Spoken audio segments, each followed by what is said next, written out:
Vous êtes sur Europe 1, et si je dis vous êtes sur Europe 1, ne soyez pas surpris parce que rarement on aura écouté sur Europe 1 autant de témoignages venus de France Inter. Figurez-vous, puisque l'affaire Thomas Legrand, Patrick Cohen a rebondi aujourd'hui, puisque monsieur Thomas Legrand a pris la parole sur France Inter. Avant cela, je dois vous dire que le comité d'éthique de France Télévisions a jugé aujourd'hui que le journaliste Patrick Cohen n'était pas en faute. Dans la séquence vidéo le montrant au restaurant début juillet avec Thomas Legrand et 2 responsables du Parti Socialiste, rien ne permet d'affirmer au vu de cette séquence que Patrick Cohen ait d'autres objectifs que l'exercice de son métier, a dit ce comité d'éthique de France Télévisions. Il serait composé de 5 personnes indépendantes, mais il n'y en a que 4 actuellement en poste. Christine Albanel, qui est ancienne ministre, monsieur Francis Ball, qui est un professeur en sciences politiques, madame Brigitte Benkemoun, qui est directrice de collection aux éditions Stock, et madame Laurence Franceschini, qui est ancienne élève de l'école d'administration de l'ENA. Voilà pour ce comité d'éthique, mais la prise de parole de Thomas Legrand, c'était aujourd'hui sur France Inter, c'est la première fois qu'il prenait la parole. Je vous propose de l'écouter lorsqu'il annonce sa décision d'arrêter son émission hebdomadaire. C'est moi, et pas la direction qui m'a demandé d'arrêter, et c'est ça que j'ai arrêté. Mais bon, je ferai autre chose, et puis j'interviendrai en tant qu'éditorialiste de Libération, et puis je ferai autre chose, on verra tout ça avec la direction plus tard. Mais je voudrais, parce que les mots ont été forts, d'abord je suis ravi de pouvoir m'expliquer enfin maintenant ici. On ne peut prendre aucune décision et émettre aucun jugement de ce qui a été diffusé. À partir de ce qui a été diffusé, c'est un montage. Je ne parle pas de vidéo, c'est un montage. Songez que une des minutes qui a été diffusée, il y a 11 points de montage. C'est un peu technique, mais je sais même pas si le début correspond à la fin, etc. Donc tout est tronqué. Tout est tronqué là-dedans. Donc je demande aux auditeurs, je demande à ceux qui regardent ces vidéos, je demande à tout le monde de ne prendre aucune décision en fonction de ce qui est un montage et une manipulation.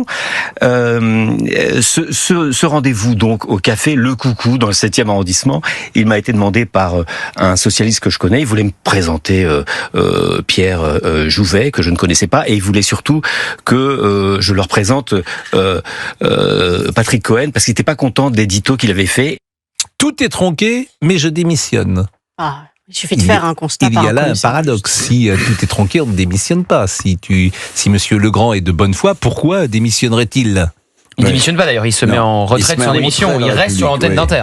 Non mais si c'est tronqué, autant faire appel à un commissaire de justice et faire authentifier la séquence, ça serait toujours intéressant. Non mais les points de montage, c'est une chose, mais on a bien vu ce qu'on a vu, on a bien entendu ce qu'on a entendu. Pardonnez-moi, montage ou pas montage. Donc cette façon d'essayer de passer pour la victime, alors que je pense que cette séquence marquera pour longtemps le rapport, je pense, entre les médias publics et une partie des auditeurs. Je trouve ça dingue. Et puis juste un mot sur le comité d'éthique dont vous parliez, Pascal. L'Arcom va donc, comme vous savez, entendre Madame Ernotte et Sybille Veil, respectivement patronne de France Télévisions et de Radio France. Le motif de la convocation, c'est par l'Arcom, on verra ce qu'il en est, c'est à huis clos. Le motif, je le lis, c'est engager une réflexion plus large sur l'exigence d'indépendance et d'impartialité du service public. Ça veut dire que l'Arcom, même avec sa prudence légendaire, trouve qu'avec cette séquence, il y a sans doute quelque chose à dire ou à revoir. Et puis, ne soyons pas dupes, le comité d'éthique, il monte de France Télévisions, il monte au créneau, évidemment, juste avant l'audition des 2 patronnes du service public, pour faire un petit peu pression, pour dire, nous les professionnels, on n'a rien à dire, circuler. Alors, Paul Amar est avec nous, c'est la première fois qu'il est avec nous dans ce studio, et je lui ai demandé de venir, d'abord parce que Paul Amar a une carrière très longue dans le service public, pas que dans le service public, d'ailleurs, parce que vous faisiez une émission sur Paris Première qui était formidable, une émission de portrait où on pouvait arrêter en buzzant sur le portrait d'un invité. Cette émission a duré 4 ans, 5 ans, 10 ans. Bon, vous voyez, avec je ne sais combien de numéros. D'ailleurs, on pourrait les revoir, ces numéros, parce que c'était émouvant, c'était intéressant. Et puis, vous avez une longue carrière, d'abord d'éditorialiste politique, dans une rédaction d'Antenne 2 entre 75 et 80, qui était une des meilleures à l'époque de France, très très nouvelle d'ailleurs. Il y avait un ton autour de Marcel Julien, qui était à ce moment-là sans doute le PDG. Je me souviens de gens comme Philippe Sassier, Georges Bortoli, des grands anciens, PPDA présenté à cette époque-là, Christine Ockrent. Et puis après, vous-même, vous avez présenté le 20h, mais il y a cette longue carrière dans le service public. Tout ça pour dire que le service public a sans doute toujours penché un peu à gauche. Bon, mais j'ai le sentiment aujourd'hui qu'on est au-delà, c'est-à-dire qu'on est dans un système de bien-pensance, de politiquement correct, où surtout les avis extérieurs ne rentrent plus, ce qui n'était pas le cas dans le service public que j'évoque à l'instant, c'est-à-dire que autour de Pivot, autour de Chancel et dans les 20 heures, il y avait des voix discordantes. Et j'ai l'impression qu'aujourd'hui, ces voix discordantes ne sont plus entendues. Mais vous faites une excellente description de l'évolution du service public. Quand moi j'étais étudiant en journalisme, on pestait contre le comportement de l'ORTF qui obéissait aux consignes politiques. Et ma génération a lutté pour l'indépendance du service public. Et on y est parvenu. Ça nous a coûté cher parfois, mais on y est parvenu. Et il y avait effectivement une diversité des points de vue. Il y avait même d'ailleurs, à l'image des rédactions, quand il y avait les conférences de rédaction, les rédactions du service public étaient très diverses. Il y avait des journalistes de droite, des journalistes de gauche. Il y avait Marcel Tria, par exemple, gauche, qui faisait communiste. Mais le public savait. Et il y a Philippe Sassier, était plutôt de droite. Et les conférences étaient très animées, mais il y avait comme un miracle quotidien. Mais quotidien, on finissait par se mettre d'accord. Il y avait une sorte de point de compromis, si j'ose dire, un mot très oublié en ce moment dans le champ politique, qui faisait que à 20h, on était tous d'accord, et quand on faisait le débrief, on était assez satisfait de l'équilibre qu'on essayait de trouver. Et c'est vrai, là je le dis en tant qu'observateur, parce que je n'y suis plus, qu'aujourd'hui il y a comme un propos monocorde. Et c'est vrai que la plupart des journalistes, alors parfois on pestait, moi-même, j'avais une réputation de rebelle, de résistant, contre les consignes données, c'était très vertical, par le président de France Télévisions, et il y avait parfois une ébullition. Vous êtes entré en quelle année Moi je suis rentré à mon retour des États-Unis, où j'étais correspondant pour France Inter, aux États-Unis, correspondant permanent, et à mon retour des États-Unis, j'étais engagé à France 2, et j'ai d'abord j'étais accrédité à l'Élysée, au temps de Giscard. Et ensuite, je suis devenu, dans les années 80-90, chef du service politique avant de présenter les journaux.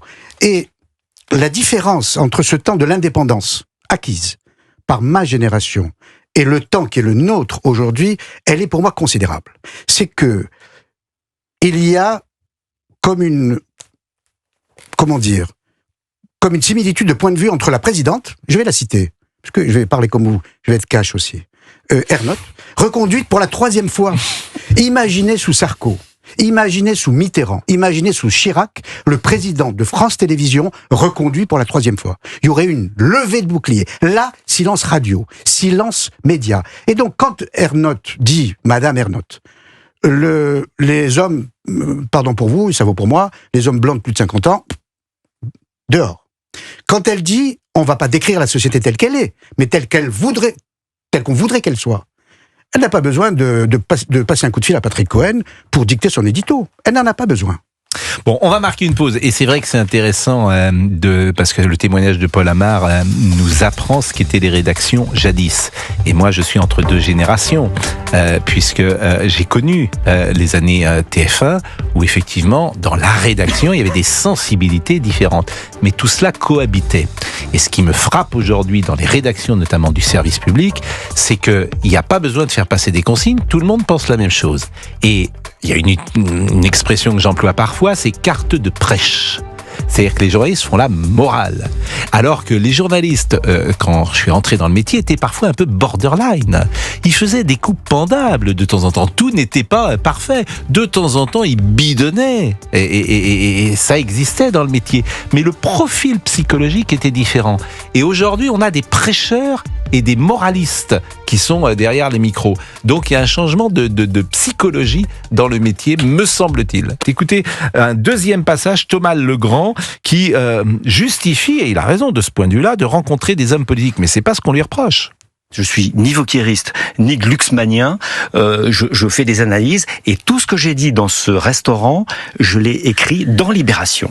Voilà, et c'est ça. Je sais que c'est très compliqué à comprendre pour les auditeurs, mais on doit rencontrer des hommes politiques, ça se passe bien, ça se passe mal. Quand ça se passe mal, eh ben on essaye d'avoir l'air un peu sympa avec eux pour rester, voilà, et quand c'est filmé et que c'est coupé, eh bien, ça crée le coucou gate, là, qui nous occupe aujourd'hui. aujourd'hui et qui franchement m'étonne dans son ampleur. Ben, c'est pas étonnant parce qu'on entend un journaliste qui dit cette phrase, nous on fait ce qu'il faut pour Dati, Patrick et moi. Et ça donne un ton, une couleur où on a le sentiment qu'ils feront tout pour faire battre Madame Dati. C'est d'ailleurs comme ça qu'elle l'a interprété, puisque dès vendredi dernier, elle avait tweeté. Philippe Corbet, lui, c'est le directeur de l'information de France Inter. Écoutez-le. Dès que nous avons découvert l'article, puis les montages vidéo en question vendredi soir, on a regardé attentivement et on a considéré qu'il y a une différence entre les propos de Thomas Legrand et les propos de Patrick Cohen dans ces montages vidéo. Les propos de Thomas Legrand, vous venez d'en parler, je ne vais pas rentrer en détail, mais vous avez parlé tout à l'heure de confusion et on le sait, et vous nous l'avez dit tout à l'heure, il y a un certain nombre d'auditeurs, beaucoup d'auditeurs qui nous ont dit qu'ils étaient mal à l'aise et qui se posent des questions sur l'utilisation de notre antenne à des fins partisanes. Et comme cette confusion est là, même si les méthodes de captation et de diffusion sont détestables, même si ces extraits ont été instrumentalisés pour nous attaquer, même si nous croyons à la version qu'a évoquée Thomas Legrand, à son honnêteté journalistique en général, il n'y a pas de doute là-dessus. Il y a une confusion. Elle existe, c'est un fait, et donc on doit l'écouter, on doit l'entendre, et c'est aussi en pensant à cette confusion que nous avons pris. Quand je dis nous, c'est Adèle Vendrede, la directrice de France Inter, et moi en tant que directeur de l'information. Nous avons fait le choix essentiel de protéger notre antenne et de protéger la rédaction, protéger le travail des journalistes de rédaction et notamment le travail des reporters sur le terrain. Il faut qu'on puisse continuer à faire notre travail sereinement, et donc il faut entendre cette confusion et ne pas être sourd. Je rappelle que vous êtes sur Europe 1, même si on entend beaucoup d'intervenants de France Inter, en l'occurrence Philippe Corbet, qui est directeur de l'information sur France Inter. Dernier passage du directeur de l'information de France Inter, Patrick Cohen a toute notre confiance, et c'est vrai qu'on a le sentiment qu'on a sacrifié Legrand pour sauver le soldat Cohen. Les propos de Patrick Cohen dans ces montages vidéo, dans cet article, ne participent pas, n'alimentent pas cette confusion. Patrick Cohen, il est la cible d'attaques inacceptables et il a toute notre confiance. Inacceptable, certes, mais quand on donne des leçons, et c'est vrai qu'on reçoit beaucoup de leçons du service public sur cette antenne, où Benjamin Duhamel, qui a beaucoup de talent par ailleurs et qui est un jeune journaliste talentueux, dit une chose quand même qui n'est pas agréable lorsqu'il dit CNews ne fait pas le même travail que le reste de la profession. J'ai envie de lui dire que nous témoignons tout simplement de la réalité. Donc lorsqu'il y a effectivement un côté donneur de leçons de nos camarades du service public, effectivement, nous leur répondons sur ce terrain. Pour moi, c'est ça le cœur du sujet, parce qu'on en a déjà parlé. Filmer les gens au restaurant en pleine conversation, ça peut me mettre mal à l'aise. Le seul problème, c'est qu'ils en ont fait eux aussi un mode journalistique. Ils en ont même fait un concept chaque jeudi soir sur le service public, sur France 2, dans différentes émissions. J'ai déjà cité cet exemple que j'ai trouvé absolument affreux quand j'avais vu ce complément d'enquête contre Alexis Collère, ancien secrétaire général de l'Élysée, qui se retrouvait avec les textos qu'il envoyait à sa femme, affichés sur le service public à une heure de grande écoute. Ils ont fait des caméras cachées. Donc, quand j'entends Philippe Corbet dire que le procédé est détestable, qui l'a fait en premier ?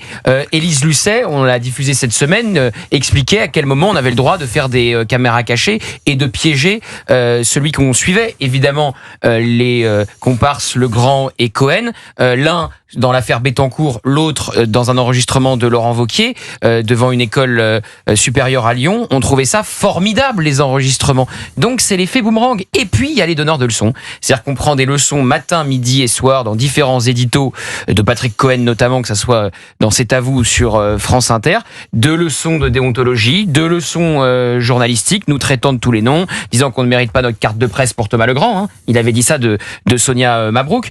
Donc au bout d'un moment, si vous voulez, quand on décide de donner des leçons, faut être très sûr de soi et très propre. Et ils ne le sont pas.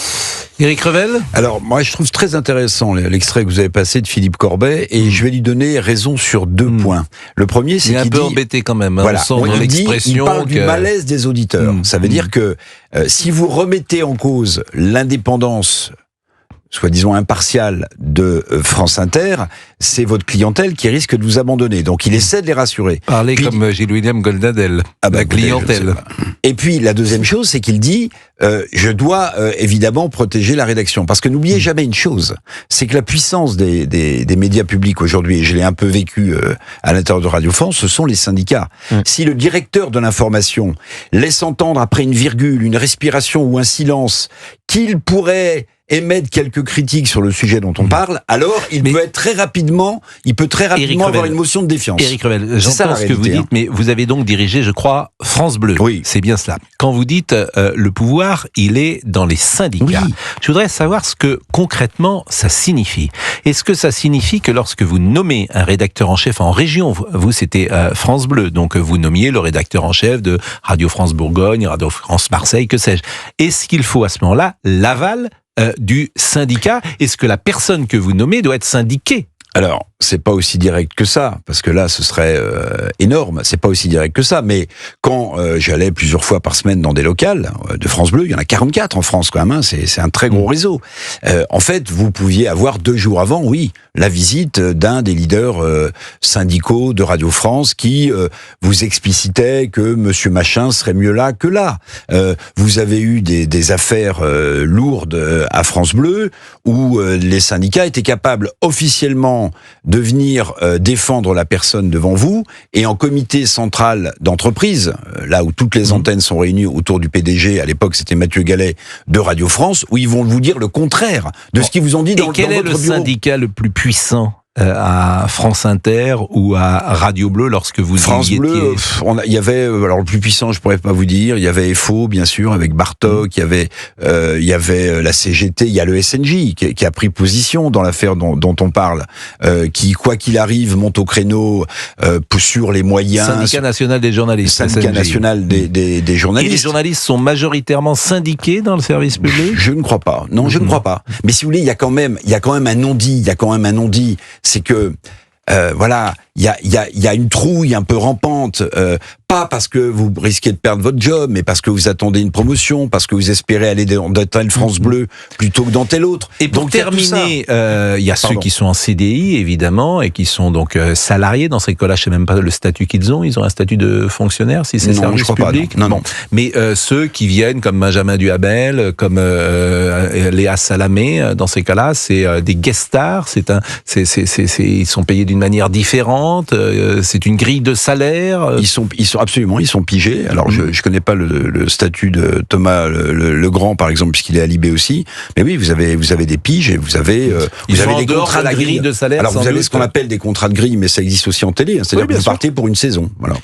Pour vous démontrer un peu le syndicalisme ambiant du métier de journalisme, moi je me souviens quand j'étais en école de journalisme, qu'on avait eu une journée avec différents syndicats de journalisme qui étaient venus à l'école pour nous pousser à être adhérents. On n'était même pas. Même à la fac, il y a ça. Ils sont dans leur rôle. Oui, même à la fac, il y avait ce genre de choses. Les portes leur étaient ouvertes le temps de 24 heures pour essayer d'enrôler des journalistes qui n'étaient même pas vraiment encore.